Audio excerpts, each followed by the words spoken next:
My name is Aditi Brennan Kapil. I'm a playwright. I live in Minneapolis, Minnesota in the US, and I'm here with Eco Arts Connections, and I'm a commissioned writer with Oregon Shakespeare Festival.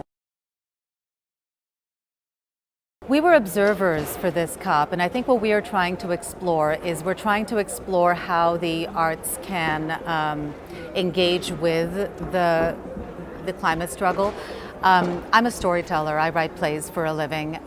Something that I think is a challenge with something that is as large as the environment, the planet, is it's very difficult to emotionally engage with just the size of the problem, and I feel like sometimes people shut down when they're hearing about it. So I think what we are really interested in exploring, the playwrights who came here on this project, is how we can figure out how to tell the story in order to make it more accessible and more something that is less terrifying but more personal and more possible to engage with, so that we can get the story about what's happening here across to a wider audience.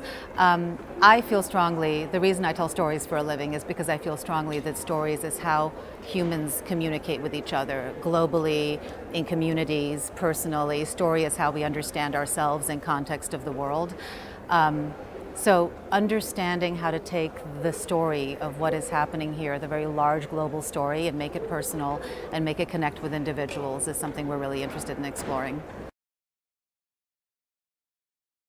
The idea would be to get people to engage both on an individual level, personally in their lives, but also in the conversation about climate change. So they're starting to engage in policy, so they're starting to pay attention to what's going on at the COP.